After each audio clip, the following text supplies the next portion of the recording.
बिस्मिल्लाहिर्रहमानिर्रहीम, अस्सलामु अलैकुम, गुड मॉर्निंग। 24/9 में खुशामदीद। मैं हूँ आपके साथ सीमल हाशमी। अस्सलाम वालेकुम और मैं हूँ अबूजर मौसम। सीमल, आज सुबह जब मैं आ रहा था तो एक बड़ी अफसोसनाक खबर सुनी रेडियो पर सबसे पहले मैंने, उसके बाद जब चैनल पे आया तब भी ये सुना कि लेजेंड अदाकार दिलीप कुमार साहब अब दुनिया में नहीं रहे हैं। 98 साल की उम्र में उनका इंतकाल हो गया है। तो मेरे ख्याल में बड़े सखीर में और पूरी दुनिया में जहाँ जहाँ पर उनके फैंस हैं वो सब अफसरदा हैं। बिल्कुल, सब अफसरदा हैं और शदीद अलालत के बायस वो अस्पताल में ज़ेरे इलाज भी थे, जिनका असल नाम यूसुफ खान था और पेशावर के ये मोहल्ला खुदादाद में पैदा हुए। जब आपको याद होगा कि पेशावर में उनकी रिहाइशगाह के हवाले से भी काफ़ी जो स्टेट ने उसको ओन कर लिया। फिर उसके बाद अपने अहल खाना में 1935 में वो मुंबई कारोबार के सिलसिले में मुंतकिल हुए और फिर उसके बाद जब फिल्म इंडस्ट्री से जुड़े तो बेशुमार उन्होंने ऐसे रोल्स किए जिसकी वजह से उन्हें लेजेंड अदाकार कहा गया। और दिलीप कुमार साहब की एक्टिंग जो है वो बहुत ही इनफरादियत रखती थी, अपनी एक अलग से पहचान रखती थी, इसमें कोई शक नहीं है। और बहुत ज़्यादा लाजवाब मूवीज जिसमें सौदागर, मुगल आजम और इसके साथ साथ देवदास, अंदाज, आन और कर्मा जैसी उन्होंने मूवीज़ में अदाकारी की। और मेरे ख्याल में वो एक एकेडमी की हैसियत रखते थे अदाकारों में। और जो भी उनके बाद आया है उन्होंने या तो दिलीप कुमार की कॉपी करने की कोशिश की है या फिर इसके अलावा उनसे इंस्पायर होकर अपनी एक्टिंग में बेहतरीन लाने की कोशिश की है। तो मेरे ख्याल में दिलीप कुमार इस बड़े सगीर के एक बेहतरीन अदाकारों में अगर लिस्ट बनाई जाए तो वो टॉप 5 में आते हों। बिल्कुल, और बहुत से अवार्ड्स दुनिया भर में उनको दिए गए। इवन पाकिस्तान में भी उन्हें निशान पाकिस्तान का अवार्ड दिया जब वो पाकिस्तान आए थे। और इंडिया का भी सबसे बड़ा अवार्ड जो है वो दादा साहब फाल्के अवार्ड जो है वो भी उनको दिया गया। सो उनकी जाने से जो पूरी की पूरी सिर्फ इंडियन इंडस्ट्री में नहीं, ओवरऑल एक्टिंग में और पूरी इस इंडस्ट्री में जो एक खला है वो हमेशा कायम रहेगी। बिल्कुल, अल्लाह ताला उनको जन्नत में आला मुकाम अता फरमाए। और इसके साथ साथ ही पाकिस्तान में पॉलिटिक्स की अगर बात करें, जो कि आज के प्रोग्राम में बहुत ज़्यादा इंपॉर्टेंट इश्यूज हम डिस्कस करेंगे, वहीं पर कोरोना की थोड़ी सी खबरें भी अपडेट आ रही हैं कि दोबारा से केसेस 3+ पॉजिटिव में हो चुके हैं। तो इसके लिए देखना होगा, आपको सबको बहुत ज़्यादा एहतियात करनी होगी कि अगर अब एहतियात नहीं करेंगे तो फिर से केसेस बढ़ेंगे और लॉकडाउन की तरफ हम जा सकते हैं। बिल्कुल, इसी के साथ हम पॉलिटिकल सिनेरियो की तरफ भी चलेंगे जी, क्योंकि आज़ाद कश्मीर के इलेक्शंस हैं और इलेक्शन कैंपेन्स जो हैं वो अरूज पर चल रही हैं और हर पार्टी जो है वो अपनी अपनी कैंपेन कर रही है। सो आज़ाद कश्मीर इलेक्शन पे बात करेंगे, फिर अफगान तालिबान डायलॉग्स एक बार फिर से शुरू होने जा रहे हैं, उस पर भी बात होगी। टॉप स्टोरीज की तरफ चलते हैं। टॉप स्टोरीज में सबसे पहले जी, मरीम नवाज हुकूमत से डील की खबरों पर बरहम हैं। सख्ती से उन्होंने तरदीद कर दी है, कहा क्यों डील होगी और किसके साथ होगी, क्या हम पागल हैं कि डील कर लें।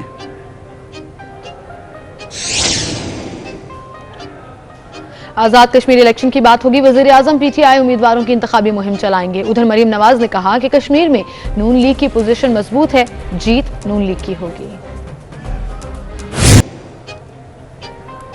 एक अफसोस का मकाम, बूढ़ी मां बेटों से खर्चा लेने के लिए अदालत जाने पर मजबूर हो गई। चारों बेटों से 15-15 हज़ार रुपए लेने के लिए फैमिली अदालत में दरख्वास्त। अदालत का चारों बेटों को नोटिस 14 जुलाई को तलब कर दिया।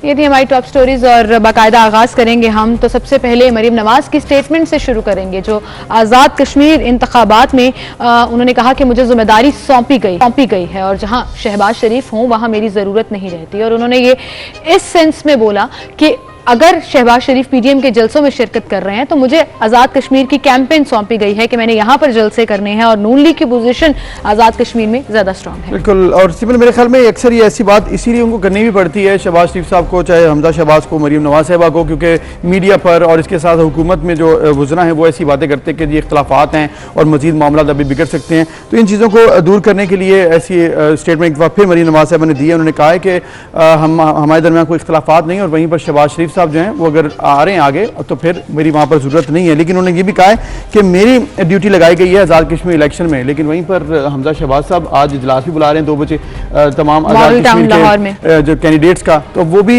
सवाल बनेंगे कि अगर आपके पास ड्यूटी है तो फिर Hamza Shahbaz, I don't understand ये सवाल बनते क्यों है। पार्टी के लीडर्स हैं ना, सब अपने अपने तौर पर तमाम लोग काम कर रहे हैं, इसको एक रिफ्ट क्यों बना लिया जाता है, ऐसे कोई बॉर्डर लाइन क्यों कह दिया जाता है कि बस अब जिम्मेदारी अगर मरियम की है तो ना तो शहबाज शरीफ इंटरवीन कर सकेंगे ना हमजा शहबाज बोल सकेंगे, और अगर कोई हमजा की ड्यूटी है तो मरियम नहीं बोल सकती। ऐसे मुझे लगता है कि ये क्रिएटिंग, मैं ये कह रहा हूँ कि मीडिया सवाल आ जाते हैं और साथ साथ हुकूमत के बुज़रा भी ये खुद ही बात जो है वो स्टार्ट कर देते हैं। फिर इसके अलावा हमने ये भी चीज़ देखी है कि ओवरऑल जिस तरह से इस वक्त गवर्नमेंट की पोजीशन चल रही है, वहीं पर आज़ाद कश्मीर के इलेक्शंस पर ये देखा है कि वज़ीर-ए-आज़म इमरान खान साहब के हवाले से शेड्यूल भी जारी हो चुका है कि वो भी जाने वाले हैं वहाँ पर कैंपेन करने। अब ये भी सवाल उठ रहे हैं, आपने कहा सवाल क्यों उठते हैं, तो यहाँ पर तो सवाल बनता है, यहाँ पर तो बनता है, लेकिन यहाँ बनते भी हैं क्योंकि आप इलेक्शन कमीशन के जो एसओपीज हैं इसको प्री इलेक्शन रिगिंग भी कहा जाता है कि प्राइम मिनिस्टर ऑफ पाकिस्तान अगर किसी इलेक्शन बाय इलेक्शंस या किसी ऐसी जगह के इलेक्शंस जहां पर प्रॉपर मतलब इलेक्शंस हो रहे हैं वहां जाकर कैंपेन करें अपनी पार्टी की, तो एज अ वजीर आजम आए भी वो गए थे और उस पर भी काफी सवाल उठे थे, लेकिन इन द एंड हुआ क्या था? हुआ कुछ भी नहीं था। इलेक्शन कमीशन ने कहा था हमने नोटिस ले लिया और दोबारा से इसकी इजाजत नहीं होगी। फिर हुआ यही कि वज़रा भी गए और अब तो वज़ीर आज़म साहब का भी ऐलान आ चुका है। तो ये तमाम इशूज हैं जिस पर हम बात करेंगे। हमारे साथ जो है ये तमाम जिस तरह से मरीम नवाज साहिबा के हवाले से ये तमाम मामलात हैं, क्या खैर ऐसी बात क्यों की जाती है? आज़ाद कश्मीर के हवाले से इलेक्शन में बहुत ज़्यादा इस वक्त स्टेक्स हैं नून लीग के, पीपल्स पार्टी के, वहीं पर पाकिस्तान तहरीक इंसाफ। बिल्कुल, इस पर हम बात करेंगे जी। Senior analyst, senior anchor Salim Bukhari साहब हमारे साथ मौजूद हैं और उनसे कहते हैं कि ये जो पूरा आज़ाद जम्मू कश्मीर का इलेक्शन है ये कैसे होने जा रहा है और फिर इसकी जो एसओपीज हैं इलेक्शन कमीशन जो तय करता है क्या उसको फॉलो किया जाएगा या नहीं? अस्सलाम वालेकुम सलीम बुखारी साहब, गुड मॉर्निंग। जी वालेकुम अस्सलाम, गुड मॉर्निंग टू यू। जी सलीम बुखारी साहब, मरीम नवाज कहती हैं ये जिम्मेदारी मुझे सौंपी गई है, उधर दूसरी तरफ हमजा ने आज इजलास तलब कर लिया है तमाम कैंडिडेट्स का मॉडल टाउन लाहौर में, कैसा देख रहे हैं आप इसको? देखिए, पहले तो जो इतना हमें लंदन से मिली थी उसमें तो यही लगता था कि जिम्मेदारी जो है वो मरीम नवाज को सौंपी गई है कि वो इलेक्शन को देखेंगी आज़ाद कश्मीर के। लेकिन अब ये इजलास जो हमजा साहब ने बुलाया है इसको भी इंटरप्रेट करना बड़ा मुश्किल है, इसलिए कि किस बारे में बुलाया है, क्या गुफ्तगू वहाँ होती है, क्या मरीम नवाज की एफर्ट को सप्लीमेंट करने के लिए है या अपने तौर से कोई एक अलग एफर्ट शुरू करने की बात है। एक काफी बड़ा सवाल है जिसका जवाब जो है वो उसकी प्रेस का जो उनकी इजलास जो उन्होंने बुलाया है उसके फैसलों के बाद ही हो पाएगा। तो अभी फिलहाल तो मेरे ख्याल से आज़ाद कश्मीर का इलेक्शन नवाज शरीफ ने मरीम के सपुर्द किया हुआ है।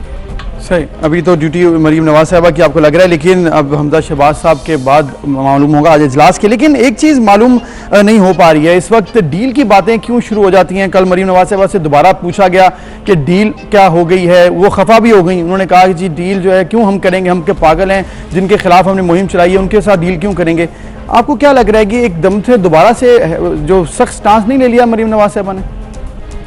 देखिए, गुजारिश ये है कि डील वील के हवाले से जो प्रोपोगेंडा किया जाता है पीटीआई की तरफ से भी और अब तो उसमें पीपल्स पार्टी भी शामिल हो गई है, तो ये तो कोई नई बात नहीं है, हम पहली बार नहीं सुन रहे हैं इनकी बात। ये तो इनके हवाले से बहुत ज्यादा देर से ये गुफ्तगू चल रही है, लेकिन डील वील करने की मेरे ख्याल से इस स्टेज के ऊपर ना तो नवाज शरीफ को कोई जरूरत है, ना कंपल्शन है, ना कोई जल्दबाजी है। हमने तो ये सुना था कि एस्टेब्लिशमेंट के लोग जो है वो चाहते हैं कि नवाज शरीफ की पार्टी और उनको मेन स्ट्रीम में लाया जाए। अगर ये बात दुरुस्त है तो फिर उसके लिए बहुत सारी चीजें जो है वो करनी पड़ेंगी। सुना हमने भी यही है कि नवाज शरीफ साहब ने कुछ कंडीशन लगाई हैं। एक तो ये है कि उनकी नाअहली जो है उसको खत्म किया जाए, केसेस उनके खिलाफ वापस दिए जाएंगे। ये सब कुछ होने जा रहा है या नहीं, इसके ऊपर अभी बड़ा सवाल का निशान है। तो ये डील की बातें तो कोई नई नहीं है। तो जब भी कभी कोई इनका लीडर जो है उसकी जमानत हो जाए, किसी का केस जो है खत्म हो जाए, उसके फौरन बात कह दिया जाता है कि ये तो एनआरओ हो गया इनको। इमरान खान साहब 3 साल तक कौम को यही बताते रहे हैं कि ये मुझसे एनआरओ मांगते हैं। और नवाज शरीफ हो, शहबाज शरीफ हो, हमजा हो, मरियम हो, इन सभी ने पूछा, उनसे सवाल किए। राना सनाउल्लाह ने भी कहा कि जनाब ये बता दें आपसे किसने मांगा है एनआरओ, कौन ले रहा है और किससे आपकी बात हुई है। तो इसका जवाब कभी आज तक आया नहीं है। तो मैं समझता हूँ ये उसी प्रोपेगेंडे का एक हिस्सा हो सकता है। मरीम नवाज का लहजा जो है उससे तो किसी डील वील की जो है वो यानी इंडिया नहीं मिलता है। लेकिन दूसरी तरफ आज़ाद जम्मू कश्मीर इलेक्शंस की बात हो रही है, प्राइम मिनिस्टर साहब जा रहे हैं वहां पर, उन्हें ब्रीफिंग भी दी गई है वहां की कैंपेन के हवाले से। सलीम बुखारी साहब, आपको याद होगा गिलगित बल्तिस्तान के इलेक्शंस में भी यही हुआ था जिसका नोटिस लिया था इलेक्शन कमीशन ने, लेकिन अब फिर होने जा रहा है। क्या आप समझते हैं is it a fair game? No, it has not been a fair game in Gilgit-Baltistan. It's not going to be a fair game in Azad Kashmir also. वहाँ भी तकलीफ यही थी कि हुकूमत किसी की थी और यहाँ भी तकलीफ यही है कि हुकूमत किसी की है। पीएमएल नवाज की पार्टी की हुकूमत को वहाँ गिराने के लिए कोशिश कोई ताज़ी नहीं है। पहले कोशिश की थी इन्होंने कि 2 महीने इलेक्शन पोस्टपोन हो जाए ताकि इलेक्टेबल्स जो है उनकी पार्टी के उनको तोड़ा जा सके। 2 ऑलरेडी जा चुके हैं उनके पास सिटिंग मिनिस्टर्स जो थे।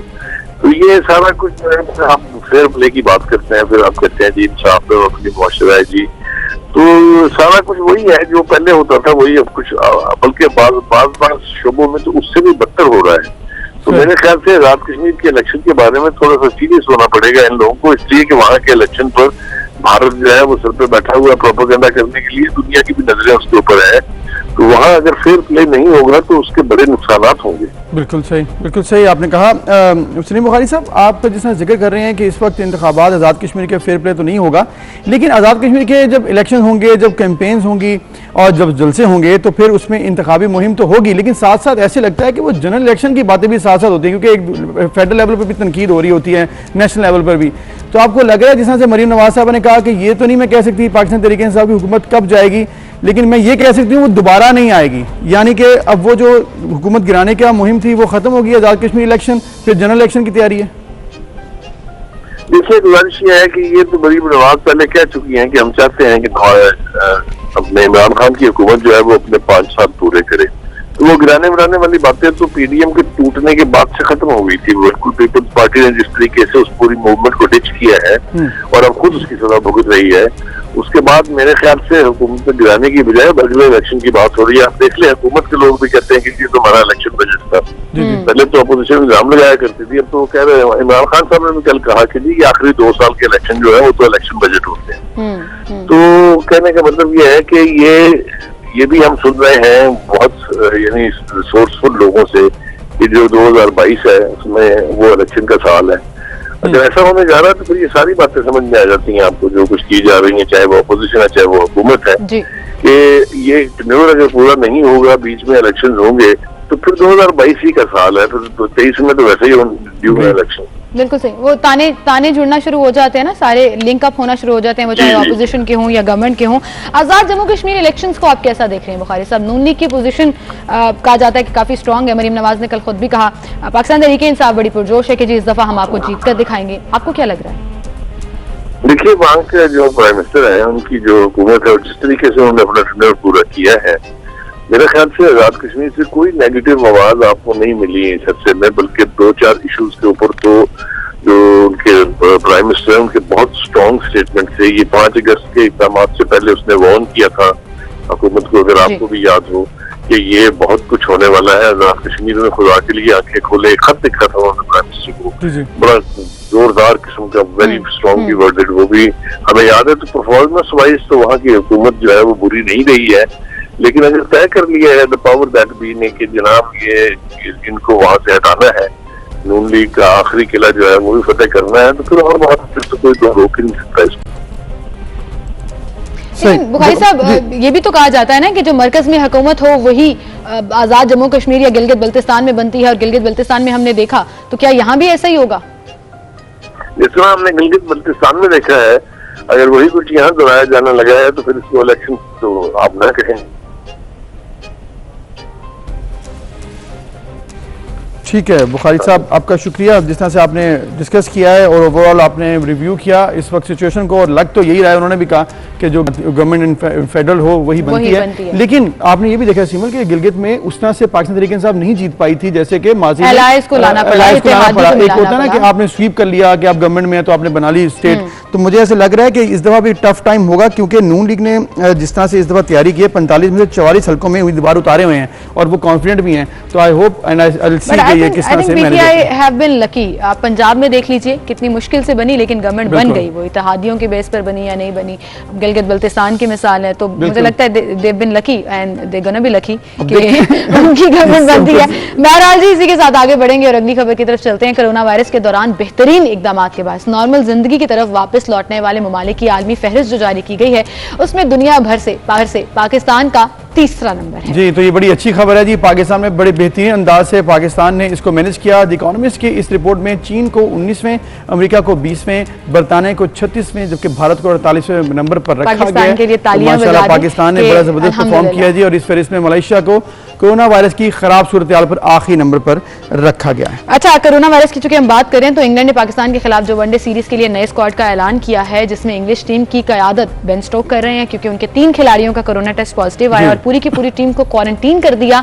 तो अब जो साबका स्क्वाड है उसको मुकम्मल तौर पर तब्दील कर दिया, और ये कहा जा रहा है कि this is for the first time कि एक नई टीम जो है। मैं परेशान वैसे कल बहुत हुआ था जब ये खबर आई ना, तो मुझे लगा कि मैच अबंडन कर दिए जाएं और ये खत्म ना हो जाए, लेकिन इंग्लैंड बोर्ड ने बड़े जबरदस्त तरीके से इसको मैनेज किया कि वो तमाम स्क्वाड को नया ऐलान कर दिया है। तो क्रिकेट के जो फैंस हैं परेशान ना हो, मैचेस होंगे इंशाल्लाह। कल पहला मैच है तो आई होप कि पाकिस्तान बड़ा जबरदस्त परफॉर्म और इसका एज पाकिस्तान को मिल भी सकता है, क्योंकि हम पाकिस्तानी होकर अगर सोचे तो। एनीवेज, एक ब्रेक लेते हैं, फिर हाजिर होंगे।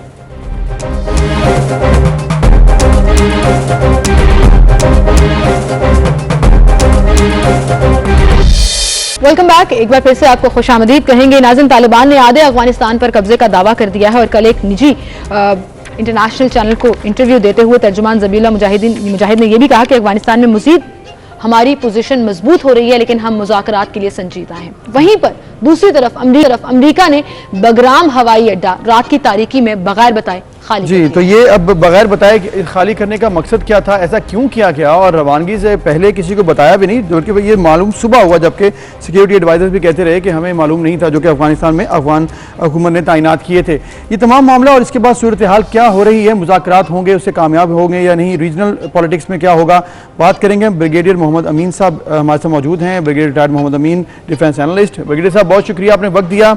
ये जो सूरत हाल अफगानिस्तान में है, ये तो सब दुनिया की नज़र उस पर है, लेकिन ये जो बगराम एयरबेस रातों रात तारीकी में लाइटें बुझाकर खाली करने का मकसद क्या था अमेरिका का? Thank you very much for taking me on your show.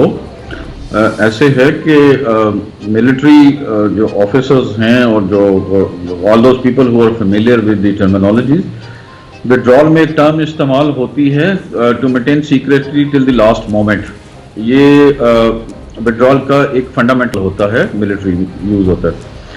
तो एक तो हम इसको उस टर्म में ले सकते हैं कि they probably wanted to maintain secrecy till last moment. अब सीक्रेसी क्यों वो रखना चाहते थे, इसका मतलब है कि उनको ट्रस्ट नहीं है कि अफगानिस्तान में जो उनको थ्रेट है स्टिल तालिबान के, अगर उनका अनाउंस्ड विड्रॉल होता है तो उनके जो एयरक्राफ्ट्स हैं जो कि ट्रुप्स को लेके जा रहे हैं या उनके जो एसेट्स को लेके जा रहे हैं वो टारगेट किए जा सकते हैं दिन के टाइम पे। तो रात का एक तो सिलेक्शन करने का ये भी मकसद था। तीसरा मकसद, अगर आप वियतनाम का विड्रॉल देखें तो ये तकरीबन उसी पैटर्न पे जा रहे हैं आहिस्ता आहिस्ता, कि मुझे लगता है कि वो वक्त भी आएगा कि जब काबल में अमेरिकन एम्बेसी से ही, जिस तरह वियतनाम से अमेरिकन एम्बेसी से उठाए गए थे लास्ट ट्रुप, वो वाला सिचुएशन हो जाएगी। तो चौथा जो फैक्टर था ये था कि probably they had a fear that some spoilers may come in and hit their and spoil their withdrawal from Afghanistan.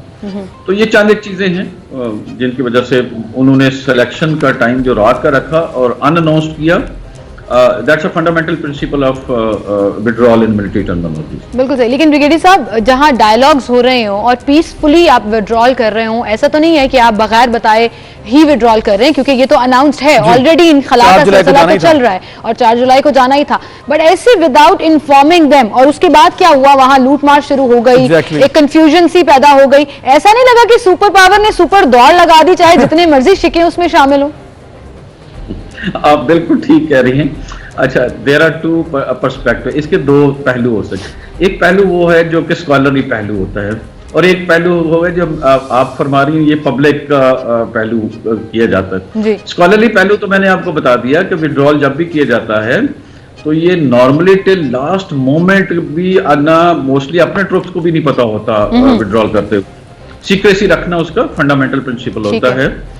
अच्छा, दूसरा है आप पब्लिक ओपिनियन के लिए कि जी हमें जो है जैसे दौड़ लगा दी है, सुपर पावर ने दौड़ लगा, तो ये तो फैक्ट है कि सुपर पावर तो दौड़ लगा रही है। ठीक है, लेकिन दौड़ लगाने की वजह भी है, उसके दौड़ लगाने की वजह ये है कि अमेरिकन है, उनको एहसास हो गया है कि अब वो बिल्कुल ग्लोबल पावर नहीं रहे और जो उनकी डाउनफॉल है जी उसमें जितनी इज्जत बचाई जा सके उतनी बेहतर है।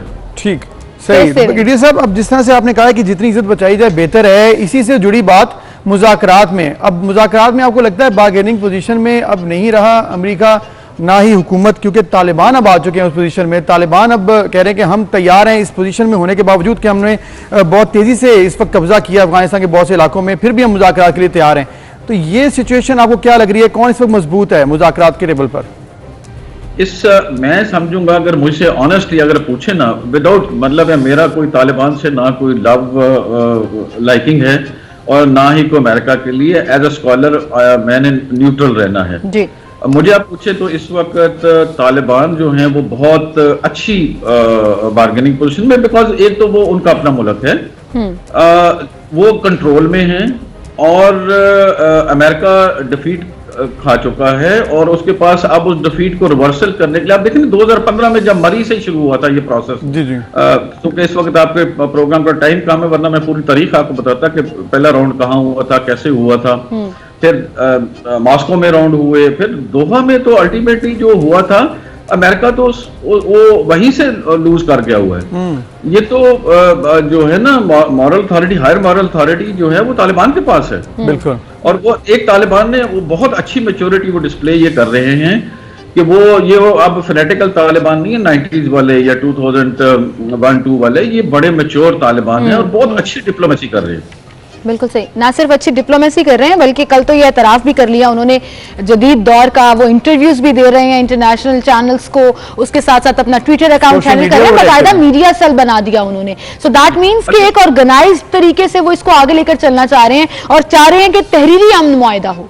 जी मैडम, इसको कहते हैं डिप्लोमेटिक लैंग्वेज सिग्नलिंग जो कर रहे हैं ना, this is known as signalling की जाती है, जो कि गवर्नमेंट्स और नेशन एंड सोसाइटीज करती हैं डिफरेंट मोमेंट्स के ऊपर। क्रिटिकल जब मोमेंट जब भी आता है किसी नेशन पे, वो वॉर हो या कोई क्रिटिकल ट्रांसफॉर्मेशन ऑफ एक सोसाइटी में हो रही हो, तो जो भी अच्छी सोसाइटी सिग्नलिंग अच्छी कर जाएगी, प्रोजेक्ट अच्छा कर जाएगी, आजकल चूंकि इंफॉर्मेशन वॉरफेयर का दौर है, वही जीत जाती है। तो मैं समझता हूँ इस वक्त Taliban are in a real winning position. अगर वो सब्सिक्वेंटली, अगर अगला सवाल आप मुझसे ये पूछे कि अगला, जैसे आप कह रहे थे इंट्रो में भी, तो बाद में क्या होगा उधर फिर हम बातचीत कुछ कर लेते हैं। As of today Taliban are in much better position than America. अभी सिचुएशन मजबूत है तालिबान की, तो फिर आइंदा आने वाले 3 महीनों में आप क्या देख रहे हैं अफगानिस्तान में जो स्टेक होल्डर्स हैं, जिसमें पाकिस्तान भी शामिल है, कि किस तरह से इसको मैनेज करना है? अगर आप कंक्लूडिंग रिमार्क्स दें इस सिचुएशन पर। तो जी, मैं कंक्लूडिंग रिमार्क्स में देने से पहले एक पॉजिटिव इफेक्ट जो पाकिस्तान के लिए यहाँ से निकला है ना अफगान विड्रॉल के लिए, जो प्रॉब्ली किसी मीडिया में सुनता रहता हूँ, किसी मीडिया में प्रॉब्ली उसको ज्यादा फोकस नहीं किया जा रहा, वो ये है कि ये जो क्वाड बना हुआ है ना, जो जिसमें Australia, Japan, India and America, जो बेसिकली क्वाड है, क्वाड्रिलेटरल सिक्योरिटी डिफेंस पैक्ट जो अगेंस्ट चाइना बनाया गया है, अब वो वीक हो जाएगा। चूंकि अमेरिकन यहाँ से मार खा के तालिबान से निकले, वो वीक होगा, इसका मतलब है चाइना स्ट्रांग हो जाएगा। हमारा चूंकि चाइना के साथ अलायंस है, रीजनली विल ग्रो स्ट्रॉन्गर। एक तो यहाँ से हमारे लिए कंक्लूजन ये निकलता है। तो कमिंग बैक टू अफगानिस्तान, देखिए अफगान सोसाइटी, आपको पता है कि पावर प्लेयर तालिबान एक हैं, लेकिन जो मौजूदा गवर्नमेंट है नॉर्दर्न लाइंस, जिसको पुराना नॉर्दर्न लाइंस कहा जाता है, और वारलॉर्ड जो हैं, मैं देख रहा हूं कि एक सिचुएशन आउट ऑफ कंट्रोल होती नजर आएगी और अमेरिकन ने बाय डिजाइन इसको स्टेबल नहीं किया। और वही वाली सिचुएशन है जिसमें कि जब रशियन चले गए थे तो बाद में जो सिचुएशन हुई थी वही सिचुएशन होगी, खाना जंगी की सिचुएशन हो सकती है। ब्रिगेडियर साहब बहुत शुक्रिया आपका, आप हमारे साथ मौजूद थे। और एक बात तो आपकी बिल्कुल ठीक है, जहां अमरीकी खारजा की तरफ से बयान आए कि अफगान लड़ाई का खात्मा मुज़ाकरात ही है, तो दैट मींस कि they actually want face saving और उनको सिर्फ वे आउट चाहिए था जो उनको मिला। और वो कहेंगे मुज़ाकरात में हमने ये तय पाया कि हम जा रहे हैं और अफगानिस्तान में अब तालिबान सोचें या फिर अफगान हुकूमत एक दूसरे के साथ मिल बैठे, उनका काम खुद ही संभालें, हम अपने घर आ गए, हम घर जा रहे हैं। 20 साल यहाँ पर क्या करने आए थे, वो क्या अचीव हुए टारगेट्स, ये तो वक्त ही बताएगा। एक ब्रेक लेते हैं, फिर मिलते हैं।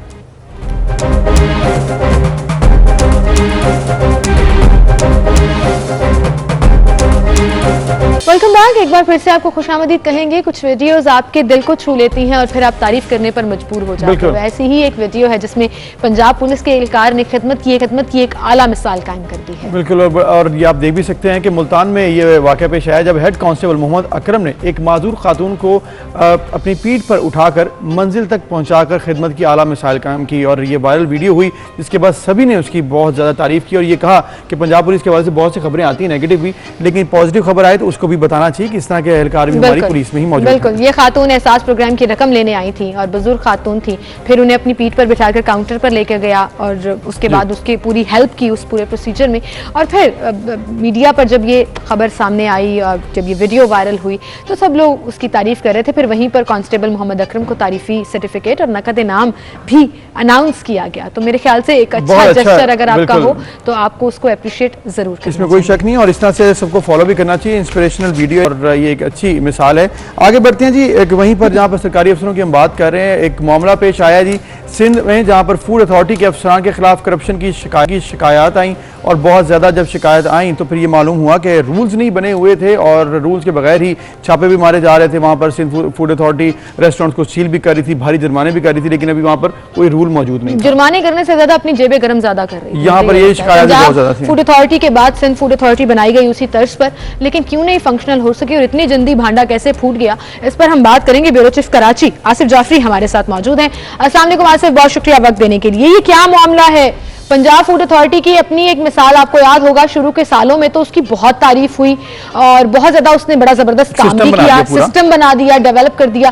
सिंध फूड अथॉरिटी उसी की कॉपी में, मतलब उसी को देखते हुए बनी, but it couldn't function like that.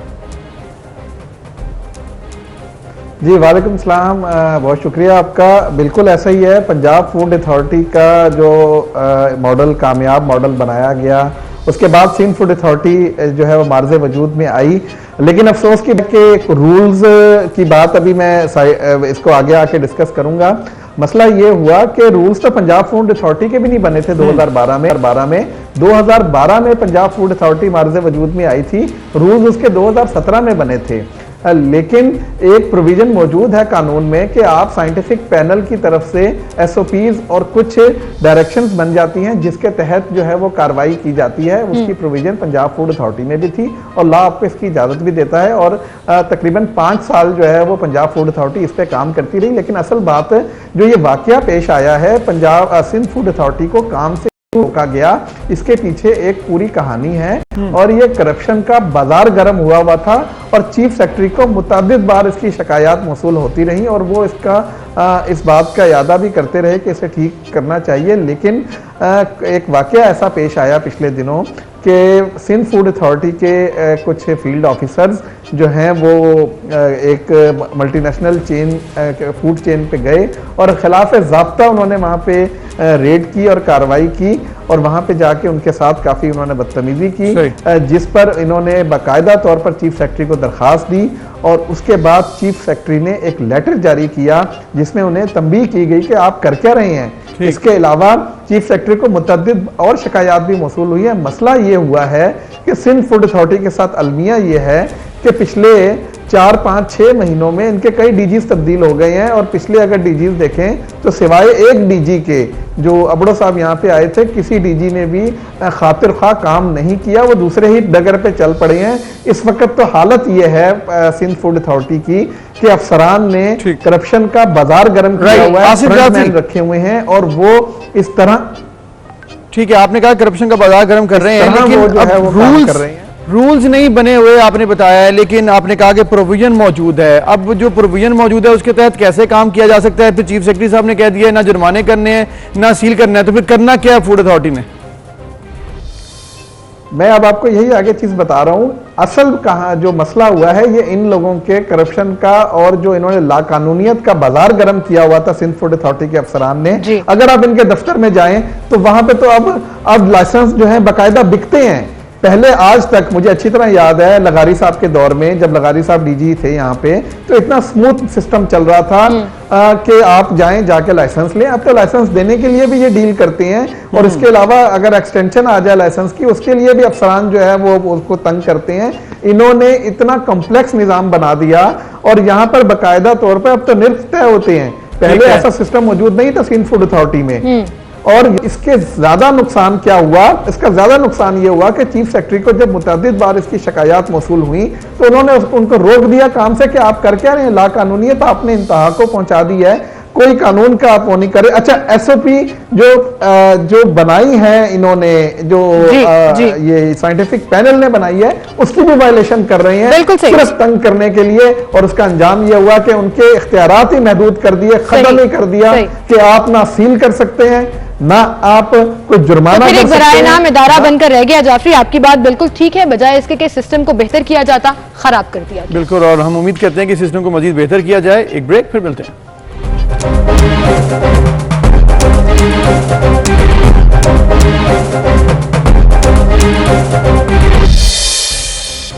Welcome back. एक बार फिर से आपको खुशामदीद कहेंगे। एक इंतहाई दुखी कहानी जो कल अदालत में गूंजती रही और अदालत में उसकी कार्रवाई चलती रही।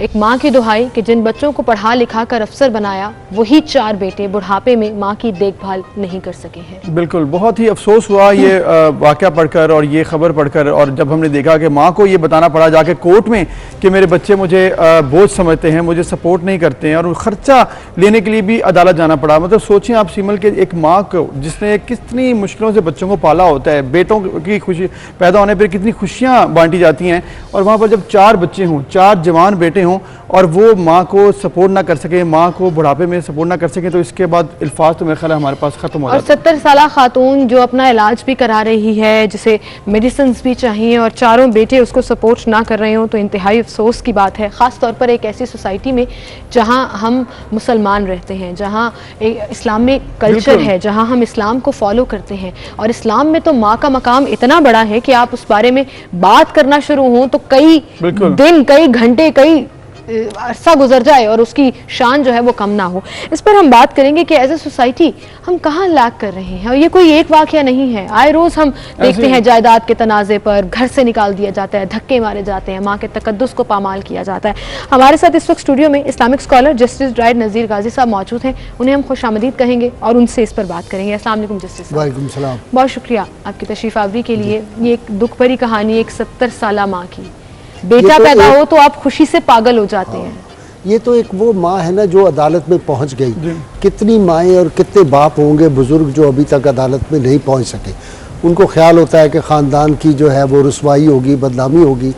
तो ये तो एक एग्जाम्पलरी है, लेकिन मुआशरे में ऐसे बहुत सारे वाक़यात, और अनफॉर्चुनेटली मैंने देखा कि जो लोग बड़े मज़हब के ठेकेदार बनते हैं, बड़े अहम लोग, उनकी भी माओं की मैंने वीडियोस देखी कि जो रो रही हैं कि हमारा सारा कुछ उन्होंने छीन लिया, घर से निकाल दिया।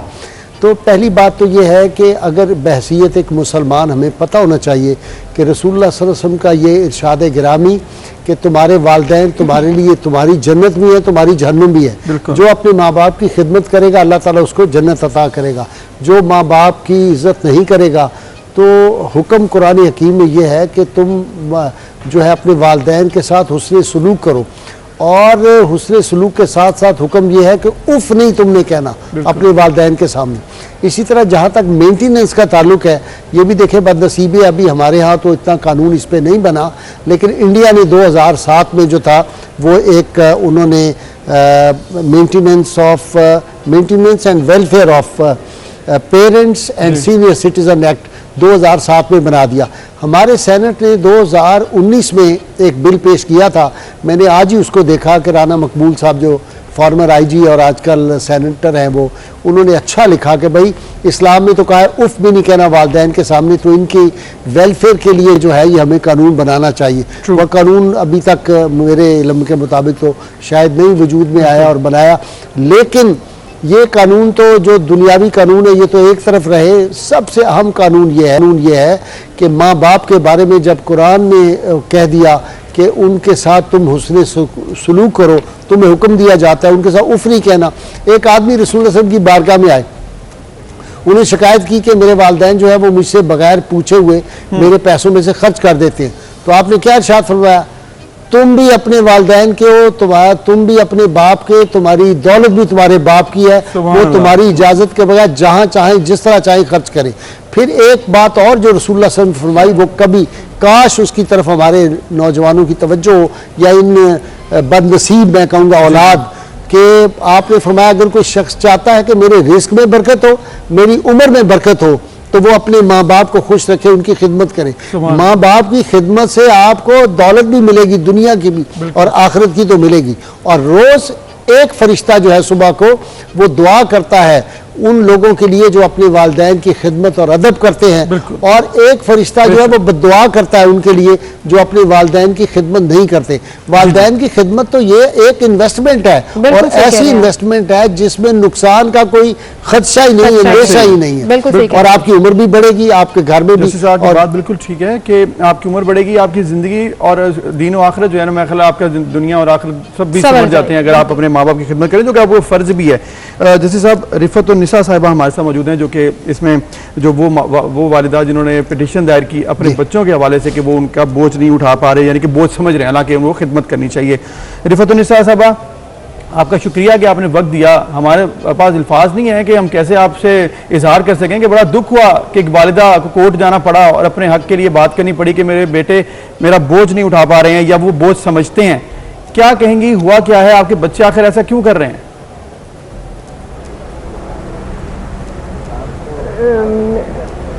मेरे 4 बेटे हैं माशाल्लाह। मेरे वालिद का मेरे शौहर का पिछले साल इंतकाल हो गया जून में, और मैं बेवा औरत हूँ।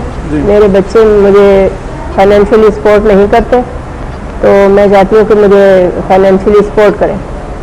और मेरी बीमारियों की उम्र है, मुझे दवा की ज़रूरत है, ग़िज़ा की ज़रूरत है, मुझे हर तरह की मॉरल भी ज़रूरत है कि वो मॉरली भी मुझसे अच्छे तरीके से पेश आएँ, और मुझे उनकी सपोर्ट की बहुत अशद ज़रूरत है। रिफत साहिबा, अदालत आने से पहले ज़ाहिर है घर में बात हुई होगी, बातचीत हुई होगी, क्या कहते हैं आपके बेटे, क्यों सपोर्ट नहीं करते? क्या एक ही घर में रहते हैं आप लोग? वो मेरे ही घर में रहते हैं। मैंने अपना सारा जेवर और नकद पैसा कुछ वो अपने शौहर को दिया था कि वो मकान बनाए, तो हम दोनों मियाँ बीवी ने मिलकर वो मकान बनाया जो ताहाल इनकम्प्लीट है। मेरे बच्चे मेरे साथ ही रहते हैं, एक बच्चा शादीशुदा है, सबसे छोटा वाला, वो सेपरेट है और वो मेरे पास नहीं रहता।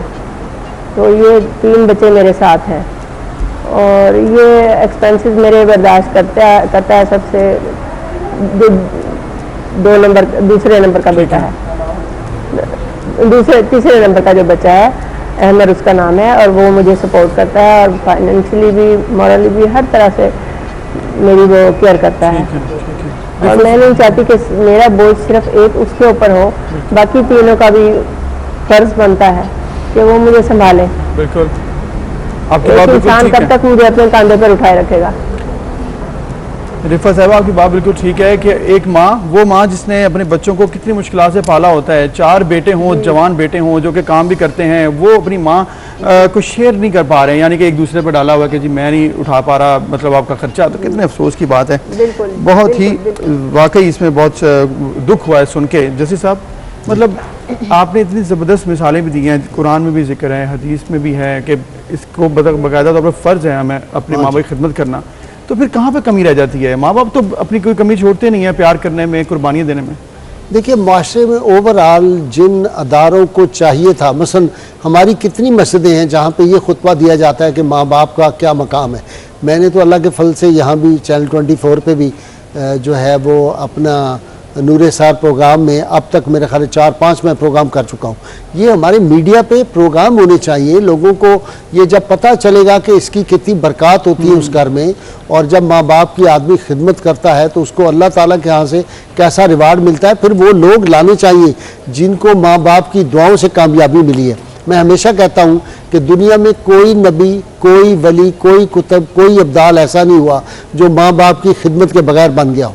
माँ बाप की खिदमत दुनिया और आखिरत दोनों आपकी सवारती। देखे ना, आप सल्लल्लाहु अलैहि वसल्लम इरशाद फरमाया, माँ बाप के चेहरे को देखना जो है वो एक हज मबरूर का सवाब है। हज मबरूर जो हज में से भी सब हजों से ज्यादा मकबूलियत का है। तो साहबा ने पूछा, या रसूलल्लाह कि अगर घर में बंदा बार बार उनको देखे, आपने फरमाया 100 बार देखे 100 हज का सवाब मिलेगा, अल्लाह ताला के यहाँ कोई कमी है? तो जब ये आपका तसव्वुर होगा, फिर इमाम गजाली की एक बात बड़ी खूबसूरत है, आप फरमाया जो शख्स अपने असातिज़ा की इज्जत करता है उसको कभी इज्जत की कमी नहीं आती, जो माँ बाप का अदब करता है, उनकी खिदमत करता है, उसको रिज़्क की कमी नहीं आती। तो मैं हमेशा यूनिवर्सिटियों में जाता हूँ लेक्चर देने, तो मैं कहता हूँ मेरे पास $1 मिलियन का नुस्खा है भाई, किसी लेना है कामयाबी का? वो कहते हैं लेना है। मैं कहता हूँ अपने असातिज़ा की इज्जत करो, माँ बाप की खिदमत बिल्कुल सही, लेकिन माँ बाप की साहब, खिदमत बिल्कुल, लेकिन यही तो बदकिस्मती है कि या ईमान की कमजोरी है कि हम इस चीज को ना समझते हैं, जन्नत माँ ना- के कदमों तले ना है। सोचते हैं। बिल्कुल एक सिंपल सी बात है कि आपको जन्नत माँ के और कदमों में जन्नत के मिलेगी, सारे अगर इस दरवाजे जिंदगी में माँ की खिदमत से, बाप की खिदमत खुले हैं। खुले हैं, अगर बिल्कुल। आपने वो दरवाजे बंद कर दिए तो जहन्नम के दरवाजे खुल जाएंगे। आप जितने मर्जी अच्छे तबाह हो काम गया कर बंदा। लें, जितनी मर्जी नेकियां कमा लें, अगर माँ आपसे खुश नहीं है, बाप आपसे खुश नहीं है, तो आप कुछ नहीं नमाज कर सकते। रोजा उसकी इबादत में एक और सीमल बड़ी अहम बात करने लगा। जी। फराइज भी उसके कबूल नहीं चाहिए जाए कि नफल की तो बात ही छोड़े। वो जो नमाज पढ़ेगा उसको कोई फायदा नहीं होगा, हज का नहीं फायदा होगा, ज़कात का फायदा नहीं होगा, कितना कबीरा गुनाह है, इबादत का कोई फायदा नहीं, उसकी इबादत ज़ाया है। बिल्कुल। अच्छा, ये तो हम एक उस शख्स के और या उस बेटे के अमाल या उस औलाद के अमाल के हवाले से बात कर रहे हैं। रिफत साहिबा, आपकी तरफ में आऊँगी। आप एक माँ हैं और एक माँ के लिए बड़ा मुश्किल होता है बच्चों को पैदा करना, उनको पालना, सारी चीज़ें साइड पर चली जाती हैं। आपका फोकस औलाद होती है जिनको पढ़ा कर बड़ा करके आपने अफसर बनाया, जैसे आप बता भी रही हैं। दुख होता है आपको कि आपको अपने हक के लिए पूरी अदालत, भरी अदालत में तमाशा बनना पड़ा, लोगों को बताना पड़ा कि आपके साथ क्या सलूक किया जा रहा है? देखिए, बारिश का पहला कतरा तो गिरता ही है, उसे अपनी कुर्बानी देनी पड़ती है, उसके बाद बाकी कतरे गिरते हैं और सरसब्ज हो जाती है ज़मीन। इसी तरह से मैं चाहती हूँ कि मेरी वजह से माशरे में अच्छी मिसालें और पैदा हों और अच्छे बच्चे पैदा हों जो अपने माँ बाप को सपोर्ट करें। तो चलें, आप मुझे बारिश का पहला कतरा ही समझ लीजिए। मुझे कुर्बानी देनी पड़ी इस बात की कि मुझे अदालत तक जाना पड़ा, वरना कोई माँ ये गवारा नहीं करती कि इतने क्रिटिकल सर्कमस्टेंसेस फेस करके बच्चे को पाले और पैदा करे और उसे सपोर्ट करे हर तरह से। फाइनेंशियली भी मैंने इनको सपोर्ट किया, मॉरली भी, हर तरह से। मैं इनको पढ़ाती भी थी, मैं स्कूलों में भी जाके पढ़ाती रही हूँ, मैं ट्यूशन्स भी पढ़ाती रही हूँ। मैंने हर तरह से इनके साथ, हालात के साथ, अपने खावन के साथ दिया है और बच्चों को ग्रो अप किया है। तो अब रिफत साहबा, इस पिटीशन के बाद उनको ये भी आपकी समझाया है बेटों से कि बात अगर हुई है? जन्नत खरीदनी है तो दुनिया में खरीद लो। तो माँ या बाप में से जो किसी अपने औलाद से नाराज होगा उसके लिए जन्नत का दरवाजा बंद रहेगा, बिल्कुल। हाँ, उसके पास दुनिया भर की नेकियां हों। अच्छा, वजह क्या है? आपने कहा कि उनकी शादी भी नहीं हुई है, मतलब ऐसा नहीं है कि उन्होंने अपने खानदान या अपनी फैमिली को देखना है, फिर वजह क्या है? पैसे नहीं है उनके पास या अच्छा खासा कमाते हैं? थोड़ा सा इस बारे में भी बताइएगा। शादी इस वजह से नहीं हुई है कि ये अच्छी तालीम हासिल करना चाहते थे और मैं भी यही चाहती थी। तो दूसरी बात है, इनका बाप एक बीमार आदमी था, हार्ट प्रॉब्लम थी उनको, तो वो ज़्यादा मेहनत मुशक्कत नहीं कर सकते थे, तो जितना वो कर सकते थे वो कर गए हैं। उसके बाद इन बच्चों ने खुद को सपोर्ट किया, खुद को एक दूसरे को पढ़ाया लिखाया और बुलंद किया। तो अब ये जो हैं, ये अब इस नहज पे आ गए हैं कि ये मुझे सपोर्ट करें और कर सकते हैं। सो इनको मैं यही रिक्वेस्ट करती हूँ अपने बच्चों से और दूसरे लोगों के बच्चों से भी कि वो अपने माँ बाप को पूरी फाइनेंशियल सपोर्ट दें। जी जी, आपकी बात सही है रिफत साहिबा, और आपको देख के लगता नहीं है कि आपने तरबियत में कोई कमी छोड़ी होगी, क्योंकि माशाल्लाह आप पढ़ी लिखी हैं, आपके हस्बैंड ने भी बड़ी कोशिशें की, आप दोनों ने मिलकर अपने औलाद को बड़ा किया। अब वक्त उनके ऊपर ही है कि वो अपनी जो है जवाबन आपको अपने फ़राइज़ अदा करें। आप अब पिटीशन में आ चुकी हैं, अदालत गई हैं, रिश्तेदार कोई आए बीच में, या कोई ऐसा मामला हुआ कि बच्चों ने आपसे बात की हो, रब्ता किया हो कि हम लोग कुछ करें, इस तरह के रब्ता हुआ कोई? नहीं, बच्चों ने कोई ऐसा नहीं, बच्चे कोई मना नहीं करते, लेकिन बात यह है कि वो मुझे फाइनेंशियली सपोर्ट नहीं दे रहे। मुझे नहीं मालूम कि ऐसा क्यों है। ऐसा अब ये अल्लाह ताला ही उनको नेक हिदायत दे, और क्या कह सकती हूँ। बिल्कुल सही। अल्लाह ताला सोसाइटी में इवेंट्स होते हैं, बच्चे उनसे भी बहुत असर लेते हैं, और घर में तो ऐसी कोई बात नहीं थी, घर में ऐसी कोई बात नहीं थी, लेकिन फाइनेंशियली सपोर्ट करने से फिर भी इनकारी हैं। जैसे हम बात कर रहे हैं सोसाइटी की, इनकारी हैं। अगर यही पूरा मामला हो, अच्छा कमाते हैं, अच्छा कमाते हैं और अफोर्ड भी कर सकते हैं। हमारे यहाँ फिर ओल्ड एज होम ही ना हो, मुझे ये माँ देखकर ना ओल्ड एज होम याद आ रहे हैं, जहाँ पर माएँ बेचारी इंतजार में बैठी हैं। ये तो माँ की एक दुख भरी कहानी है ना, माँ की या बाप की होगी। बहनें, मैं एक ऐसी फैमिली को जानता हूँ, पाकिस्तान की बड़ी फैमिली को, जो खरबपति है, मैं नाम नहीं बता रहा, उनकी बहन जो है वो बेचारी बीमार है आखिरी हद तक, उसको फाइनेंशियल ज़रूरत है, घर से निकाल दिया हुआ है, वो किसी के घर एक कमरे में जाके उनके रह रही है किराया दे के, जो थोड़े बहुत उसके पैसे उसके पास हैं, और वो इस कदर हालत में है, मांगने पर उल्टा मारते हैं। तो हिस्सा तो दिया ही नहीं ना, यानी अरबपति नहीं, बहुत बड़ी फैमिली पाकिस्तान की, उनकी बहन जो है वो दवाइयों से लाचार है। तो ये अपने बहन अपने भाई, ये देखें माँ बाप की जो दुआ है ये डायरेक्ट अर्श आज़म पे जाती है। अल्लाह ताला माँ बाप की दुआ जो है उसको कभी रद्द नहीं करते, जिस तरह मुसाफिर की दुआ होती है, मजलूम की दुआ होती है, तो माँ बाप भी हो और साथ फिर मजलूम हो, उनकी आह जो है वो आसमान पे जाती है और बर्बाद हो जाते हैं लोग। ये जो बंदे समझते हैं ना कि हम बड़े अफसर लग गए हैं, हम अब पढ़ लग गए हैं, हमें कोई ज़रूरत नहीं, इनको ये पता नहीं कि इनका ज़वाल किस तरह होगा, कैसी बीमारियाँ कैसी मुसीबतों में ये आ जाएंगे। बिल्कुल, बरकतें खत्म हो जाती है सर, सिंपल सी बात है। माँ बाप तो बरकतें खत्म हो जाती हैं और फिर यूर ओन। अल्लाह ताला भी आपका हामी और नासर नहीं होता अगर माँ बाप की दुआ या उनका हाथ। ये हदीस है कि अल्लाह की खुशनुदी माँ बाप की खुशनुदी में, माँ बाप खुश तो अल्लाह खुश, अगर माँ बाप नाराज तो अल्लाह नाराज, जिससे अल्लाह नाराज हो गया वो बर्बाद हो गया, फिनिश। समझ नहीं रहे लोग ना, मतलब परेशानी है, ये तो मसला है कि सब कुछ है सीमन, हमारे पास हदीस भी है, कुरान में लिखा हुआ, हम पढ़ते भी हैं, लेकिन फिर अफसोस ये होता है कि लोग अमल नहीं करते। नहीं, आप माशाल्लाह ये जिस तरह प्रोग्राम कर रहे हैं, और उन्होंने ठीक कहा कि बारिश का वो पहला खतरा है, ये बात जाएगी मुआशरे में, लोगों को समझ आएगी, और इस तरह के प्रोग्राम आप करते रहें। सर इसका मकसद भी यही है, और आई होप कि इस प्रोग्राम से बहुत से लोगों ने अपने रवैयों को रीथिंक किया होगा, अपनी चीज़ों को बेहतर किया होगा, और ये जो दुखी माँ यहाँ बैठी हैं इनको अदालत से इंसाफ मिलेगा इंशाल्लाह। और एक मिसाल, जैसे उन्होंने कहा बारिश का पहला खतरा, तो एक मिसाल बनेगी बाकी लोगों के लिए भी कि औलाद का फर्ज है खिदमत करना, वो आप बाय लॉ भी ले सकते हो और उनको मजबूर भी कर सकते हो कि वो आपको फाइनेंशियली सपोर्ट करे, और उनका ये बहुत बड़ा गुनाह है जी। रिफतुन्निसा साहब शुक्रिया कि उन्होंने वक्त दिया, जैसे रिटायर्ड नज़ीर काजी साहब, आपका भी बहुत शुक्रिया कि इस इंपॉर्टेंट टॉपिक पर हमने बात किया, और हम दुआ करते हैं कि आज के बाद दोबारा से ऐसा कोई वाक़या ना आए, क्योंकि अगर वालिदैन की नाफरमानी कर रहे हैं, उनके अगर आप अदा नहीं कर रहे हैं, तो फिर अल्लाह ताला तो आपसे खुश नहीं है। सभी दुनिया में आप फिर किस तरफ से आ रहे हैं, आप दुनिया में हासिल क्या करना चाह रहे हैं, ये फिर सवाल बनता है। बिल्कुल, एक ब्रेक लेते हैं, फिर हाजिर होंगे।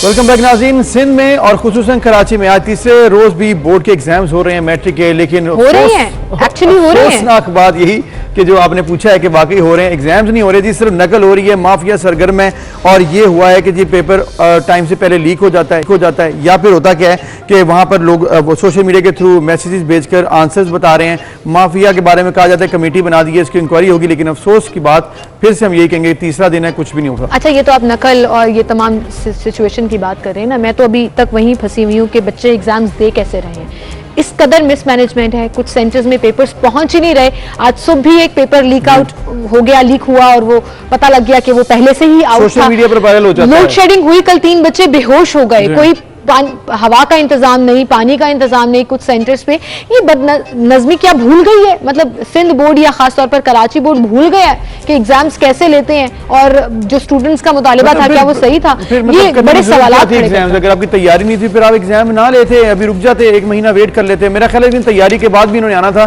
तो ऐसी गलतियां ही करनी थी कि मतलब आपके सोशल मीडिया पर एग्जाम्स अगर पर्चे आ रहे हैं, उसके जवाब आ रहे हैं, तो फिर कहाँ पर है मैनेजमेंट। बिल्कुल, समीन हमारे साथ मौजूद है कराची से। समीन, तीसरा दिन है आज, लेकिन ऐसा लग रहा है कि वापस उनकी याददाश्त नहीं आ रही है कि पेपर्स कैसे लेते हैं, कैसे पहुंचाते हैं, इन्विजिलेटर्स की ड्यूटी क्या होती है, किस तरह एग्जाम्स कंडक्ट कराना है। बिल्कुल दुरुस्त कह रही हैं सिमल आप, और जिस तरह से अबूजर ने कहा कि पेपर लेना यकीनन भूल चुके हैं और लग नहीं रहा कि एग्जामिनेशंस हो रहे हैं। गुज़िश्ता साल तो कोविड की वजह से नहीं हुए, लेकिन इस तमाम इम्तिहानात की तैयारी का सिलसिला कई माह से जारी था, और जब ये डिसाइड हो गया था कि इम्तिहानात होने हैं तो उसकी तैयारी भी उसी हिसाब से होनी चाहिए, नहीं होती हुई नजर आई। आज भी यही हुआ, रियाजी का पर्चा था, मैट्रिक के एग्जाम्स चल रहे हैं, दूसरा पेपर है, और पेपर मुकर्ररा वक्त से पहले यानी 9:30 बजे का वक्त मुकर्रर है पेपर शुरू होने का, और 9 बजे ही पेपर आउट हो जाता है। तो ये जो आधा घंटा कबल पेपर आउट हो रहा है, हलशुदा पर्चे सोशल मीडिया पर सर्कुलेट कर रहे हैं, यकीनन ये बोर्ड मैनेजमेंट के ऊपर जो है वो उनकी कारकर्दगी पर क्वेश्चन मार्क जरूर हमें खड़ा करता हुआ नजर आती है। जब जवाब तलबी की जाती है चेयरमैन साहब से, चेयरमैन मैट्रिक बोर्ड से, तो बहुत लाइट नोट में इसको लिया जाता है, कह दिया जाता है कि मैट्रिक या बोर्ड ऑफिस से जब पेपर चले जाते हैं सेंटर्स तक या जब हब तक पहुंचा दिए जाते हैं तो फिर स्कूल इंतजामिया की जिम्मेदारी है कि पेपर को आउट होने से रोका जाए, या स्कूल प्रिंसिपल जो है उसको इस चीज़ को थोड़ा मॉनिटर करना चाहिए कि किस तरह से पेपर आउट हो रहा है। तमाम तर जिम्मेदारी दीगर लोगों पर मुंतकिल करते हुए नजर आते हैं चेयरमैन साहब या बोर्ड इंतजामिया। किसी भी चीज़ की नाअहली का जवाब देने से हमें कासिर नजर आती है अगर बात की जाती है। जिस तरह से आपने भी कहा कि जी स्कूलों में इंतजाम दुरुस्त नहीं है, लोड शेडिंग के दौरान बच्चों को पेपर्स देने में परेशानी है, तो बिल्कुल सिचुएशन ऐसी ही है क्योंकि जो हमारे यहाँ के स्कूल हैं, जो सरकारी स्कूल खास तौर पर हैं, यकीनन सब उनकी सूरत हाल से उनको मालूम है कि किस तरह की वहाँ सिचुएशंस होती हैं। खिड़कियाँ नहीं होती, रोशनदान नहीं होते, हवा का गुजर नहीं होता, तो जब लाइट नहीं होगी तो यकीनन बच्चे न सिर्फ अंधेरे में बल्कि गर्मी और हब्स की सूरत हाल में भी पेपर्स देते हैं। यही वजह है कि कल हमने देखा कि हैदराबाद में भी सेम सिचुएशन हुई, 3 बच्चे गर्मी की वजह से पसीने के दौरान जो है वो पेपर हल करते रहे और फिर वो बेहोश हो गए। आज भी यही हुआ, पेपर अगर मुकर्ररा वक्त पे पहुंच गया तो मुकर्ररा वक्त से पहले ही पेपर लीक आउट भी हो गया। न सिर्फ लीक आउट हुआ बल्कि सॉफ्ट पेपर बाकायदा सोशल मीडिया पर सर्कुलेट होता रहा, और रियाजी का वो पेपर जो बहुत आसानी से बच्चे अब चूंकि ऑब्जेक्टिव पेपर भी 50 मार्क्स का शामिल है तो उसमें कर सकते हैं कोशिश, लेकिन जिस तरह से ये हम देख रहे हैं कि मिसमैनेजमेंट हो रही है और इसका कोई नोटिस नहीं लिया जाता। लास्ट पेपर में हमने देखा कि कमेटी बनाई थी इंक्वायरी की, लेकिन उस इंक्वायरी कमेटी में आज एक मरतबा फिर चेंजिंग्स कर दी गई है कि हूर मजहर की जगह मोहन लाल साहब को ऐड कर दिया गया है। ये कह दिया गया कि जी 1 रुकन की तबीयत नासाज है, जबकि 2 रोज आज मुकम्मल हो गए उस कमेटी की तश्कील को, और आज उसमें रिपोर्ट पेश करनी थी कि किसकी नाअहली या किसकी बदइंतजामी की वजह से जो है वो पेपर्स ताखीर से पहुंचे थे और क्यों कर पेपर लीक आउट हुए। तो ये कमेटियों में रद्दोबदल चलता रहता है, तो इसके नताइज यकीनन आप भी वाकिफ होंगी कि कितना लेट आएंगे। बिल्कुल सही कह रही हैं समीन, और ये जो बात इन्होंने की ना कि कमेटी ने आज रिपोर्ट पेश करनी थी, I think they are waiting for it कि वाकयात हो जाए तो वो भी हम साथ ही शामिल कर लेते हैं, हल कोई नहीं निकालना। अभी टिकट चल रहे थे घोट की सखर बोर्ड में, फोटोकॉपी के ऊपर आपके हलशुदा पर्चे भी पड़े हैं और गैर हलशुदा आपको 500 रुपए में मिल रहा है, 500 रुपए दें आपको हलशुदा पर्चा मिल जाएगा। जब एक चीज के बारे में बात की जा रही है कि ये मामला चल रहा है, माफिया सरगर्म है, बूटी माफिया आ रहा है, तो फिर क्यों नहीं मतलब एडमिनिस्ट्रेशन सख्त होती है? मतलब तीसरे दिन में भी आप चल रहे हैं, इसका मतलब आपको कोई असर नहीं हो रहा है, क्या हो क्या रहा है? हाँ। समीन, आपने कल बताया था कि इस वक्त, और आप बात पहले भी कर रही थी कि कमेटी बनी है, कमेटी की क्या जरूरत है यहाँ पर? अब तो यहाँ पर रोजाना के बुनियाद पर काम हो रहा है, सुबह दोपहर जब भी पेपर्स होते हैं तो यही चीज आ रही है, तो एडमिनिस्ट्रेशन को तो वहां पर मौजूद होना चाहिए। खुद कमेटी तो बाद में देखेंगे कि वो क्या करती है फाइंडिंग्स। बिल्कुल आप सही कह रहे हैं अबू सर, हम पहले ये देखते थे या जब एग्जाम्स होते थे तो जो बोर्ड के बाकायदा मेंबर्स जो हैं वो फिक्स होते थे कि स्कूल्स में जाकर देखेंगे क्या सिचुएशन है, किस तरह से इम्तिहानी अमल जो है वो मुकम्मल हो रहा है, और स्कूल इंतजामिया को भी इस चीज़ का थोड़ा खौफ महसूस होता था कि बोर्ड का कोई मेंबर अगर आके नाकाफ़ी इंतजाम देखे तो उनके ऊपर कोई फाइन ना हो जाए या कोई महकमा जाती कार्रवाई ना हो सके। लेकिन बिल्कुल लापरवाही का एक ही आलम है कि न सिर्फ बोर्ड इंतजामिया की जानिब से इंतहाई गफलत का मुजाहरा देखा जाता है, बल्कि अक्सर स्कूलों में भी प्रॉपर मॉनिटरिंग ना होने की वजह से लापरवाही का सामना करना पड़ता है, जिसकी वजह से सफर बिलाखिर स्टूडेंट्स को करना पड़ता है। और चूंकि वो ये बड़े अरसे से तैयारी कर रहे थे इस एग्जाम्स की, तो वो बहर सूरत यही कोशिश करते नजर आते हैं कि अगर एग्जाम्स हो रहे हैं तो हम किसी न किसी तरह से उन पेपर्स को सॉल्व कर लें ताकि साल जाया होने से बच जाए। और मैट्रिक की जो पोजीशन होती है यकीनन बेस होती है किसी भी स्टूडेंट की, तो जब वो बेस में ही इतनी सारी उनको प्रॉब्लम्स फेस करना पड़ेंगी और उनका रिजल्ट यहाँ खराब हो जाएगा तो यकीनन उनके करियर के लिए आगे भी मजीद मुश्किलात खड़ी हो सकेंगी। और जिस इंक्वायरी कमेटी का हमने जिक्र किया तो उस इंक्वायरी कमेटी की ही अभी ये तय नहीं हो पा रहा कि कौन दरअसल इसका मेंबर रहेगा और कौन नहीं रहेगा।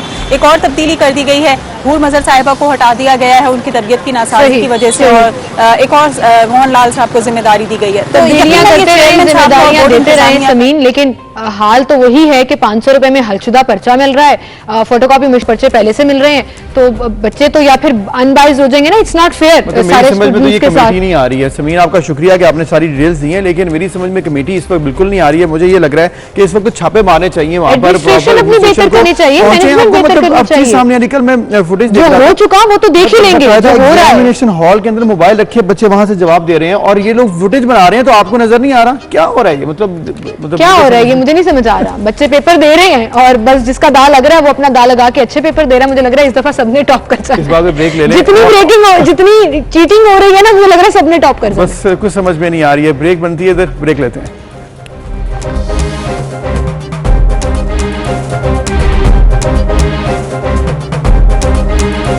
वेलकम बैक नाज़रीन, अभी आपको लिए चलेंगे वज़ीर ख़ारजा शाह महमूद कुरैशी से पाक चीन ताल्लुकात के हवाले से गुफ्तगू कर रहे हैं। We will continue to firmly enhance CPEC, ensuring completion of the projects under construction and focus on economic and social development. We have prioritized 3 special economic zones in the second phase of CPEC. The groundbreaking of Rashakai Special Economic Zone was held on the 28th of May this year. We welcome businessmen and entrepreneurs from all countries to benefit from our investment-friendly regime and reap economic dividends from these special economic zones. Pakistan offers pivotal geo-economic location, regional connectivity, a huge consumer market with an expanding middle class and a large segment of skilled, vibrant Mohammad Qureshi साहब इस वक्त खिताब कर रहे थे Pakistan China ताल्लुकात और इसके अलावा पाकिस्तान चाइना के हवाले से जो उन्होंने गुफ्तगू की है उसमें उन्होंने कहा कि पाकिस्तान में मजीद बेहतरी भी आएगी।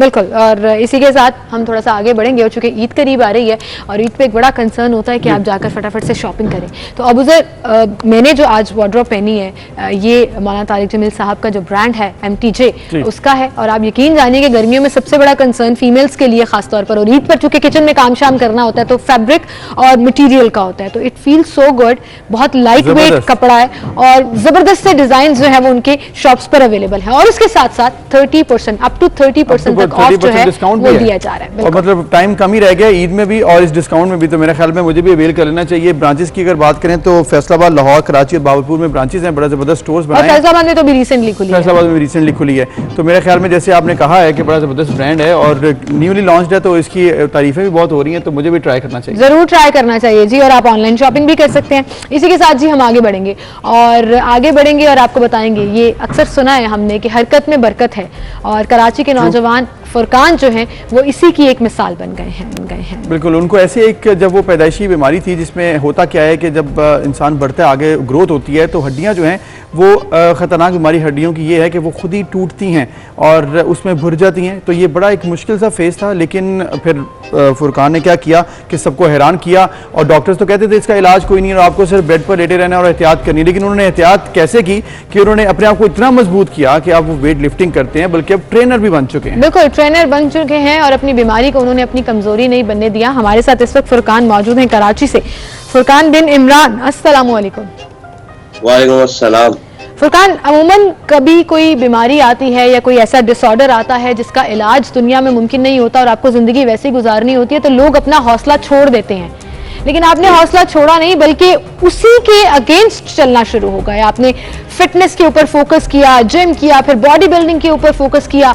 मुश्किल नहीं था ये डिसीजन कि मैंने ये करना है? ज्यादा नुकसान भी हो सकता था। ये बहुत ज्यादा मुश्किल डिसीजन था और ये रिस्क है, क्योंकि इस बीमारी जो है दिस इज एन इनक्योरेबल, जिसका कोई ट्रीटमेंट नहीं है, और ये बहुत बड़ा रिस्क था जब मैं अपना ट्रांसफॉर्मेशन कर रहा था, क्योंकि कोई और हल नजर नहीं आ रहा था मुझे। तो मैंने सोचा कि बॉडी बिल्डिंग और फिटनेस के थ्रू ही इसको ओवरकम करते हैं, क्या पता मेरी बोन्स जो है वो स्ट्रेंथ गेन कर ले। तो मैंने जब सोचा कि आई फेल्ड 69 टाइम्स, यानी कि 69 दफा मैंने एक्सपीरियंस करी चीजें, कौन सा वर्कआउट मुझे सूट करेगा मेरी बॉडी को, क्योंकि बोन्स इतनी वीक थी कि अगर मैं नॉर्मल वर्कआउट भी करता तो वो एक्सेप्ट नहीं करती बॉडी उसको। तो जो है मैंने अलग अलग चीजें जो है वो देखी और उससे जो है मुझे बेनिफिट मिला मेरी बॉडी को आहिस्ता आहिस्ता साल के साथ साथ। तो फुरकान, आपने बताया कि ग्रेजुअली आपने इसको मजबूत किया अपनी बॉडी को। एक बात बताइएगा, क्योंकि ऐसे लाखों में एक ही होते हैं जिस तरह आपको ये मुश्किल पेश आई थी, तो फिर आपको ट्रेनिंग भी किसी ने करवाई या किसी ने कहा कि ये तो बहुत मुश्किल काम है, आप नहीं कर सकते? आपने तो किया, आपने बलबूते पर किया।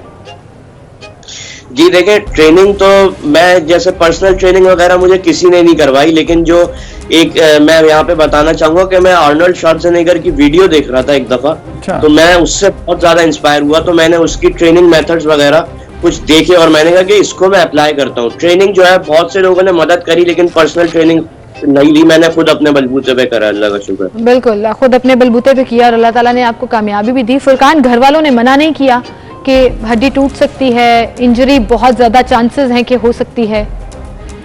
घर वाले तो बहुत गुस्सा हो रहे थे शुरू में और बहुत ज्यादा परेशान भी थे। गुस्सा इन सेंस हो रहे थे कि डॉक्टर्स ने बोला था कि अगर अब जहाँ से हड्डी पहले टूटी और अगर अब वहीं से टूट गई तो उसमें जो है फिर रिस्क है, आप जो है मतलब चल नहीं सकते फिर।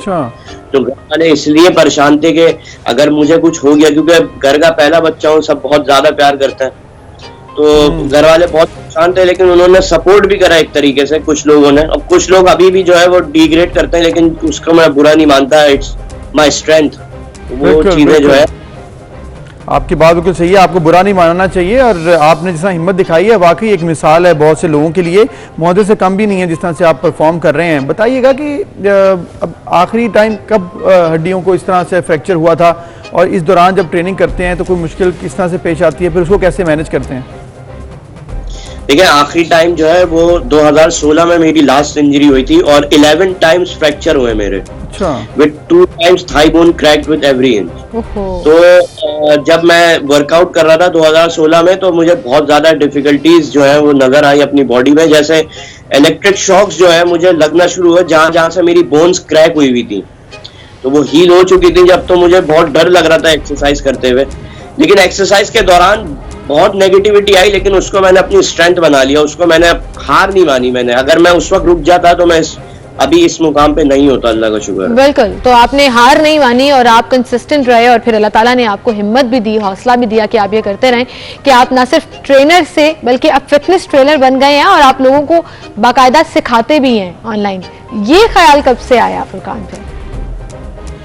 ये ख्याल आया है कि जब मैं एक एक्सपर्ट हो गया था मतलब फिटनेस की फील्ड में, तो मैंने सोचा कि यार अब ट्रेनिंग भी देनी शुरू करें, तो मैंने आहिस्ता आहिस्ता अपने यूट्यूब चैनल को एक्टिवेट करा। यूट्यूब पे भी हूँ, मैं एक यूट्यूबर भी हूँ जिसमें फिटनेस टिप्स देता हूँ और उन पेशेंट्स के लिए भी मदद जो है देता हूँ उन टॉपिक्स यूट्यूब पे, उनमें अलग अलग जेनेटिक्स डिसऑर्डर्स की जो है वो फिटनेस के थ्रू ओवरकम आप कैसे कर सकते हैं वो कर सकते हैं, और ऑनलाइन ट्रेनिंग भी मैं देता हूं। तो इस यहाँ से शुरू हुआ कि ये सब। Very nice, very nice. Furqan, अब चूंकि आप ऑनलाइन ट्रेनिंग भी दे रहे हैं, फिटनेस ट्रेनर भी हैं, तो आगे क्या प्लान्स हैं, आइंदा आने वाले दिनों में क्या गोल्स बनाए आपने? देखिए सबसे पहली बात जो है, जो जिस डिजीज से मैं गुजरा हूँ उस डिजीज के जो स्टेजेस हैं वो अलग अलग होते हैं। तो मेरे स्टेज के जो पेशेंट्स हैं, जो मेरे सिम्टम्स वाले पेशेंट हैं, उनकी मैं इंशाल्लाह जरूर मदद करूंगा और मैंने अपने डॉक्टर से भी मिलके इसके बारे में कोलैब करा है। We will look after them internationally. और हम जो है, मैं जो है एक फिटनेस ट्रेनर बनना चाहता हूँ बहुत, जो वर्ल्ड वाइड उस पे, और ये यूट्यूबर भी हूँ, और जो है मैं अपना जिम खोलना चाहता हूँ इसी तरीके, इसी फिटनेस की फील्ड से जो है मैं रिलेटेड काम करना चाहता हूँ। जबरदस्त जबरदस्त फुरकान, अल्लाह ताला आपको कामयाब करे, हिम्मत दे। आप मोटिवेशन है और इंस्पिरेशन है बहुत से लोगों के लिए कि जिंदगी में कभी हिम्मत नहीं हारनी। Thank you so much for being with us. Thank you. और फुरकान ने बताया ना कि हिम्मत, मतलब वो तो हार नहीं रहे हैं, लेकिन लोग जो हैं वो सपोर्ट नहीं करते हैं, तो ये लोगों को भी चाहिए मेरे ख्याल में कि अगर कोई शख्स अगर मुश्किल से आगे बढ़ रहा है, अपनी मुश्किलात को पीछे हटा रहा है, या फिर वो किसी किस्म की प्रॉब्लम को आगे आने नहीं दे रहा, तो उसको सपोर्ट करें, ना कि ये कहें कि तुमसे ये काम नहीं हो सकता। बिल्कुल, इसी के साथ आपसे हम इजाजत चाहेंगे, इंशाल्लाह कल सेम टाइम पर फिर से मुलाकात होगी। अपना बहुत सा ख्याल रखिएगा। अल्लाह हाफ़िज़।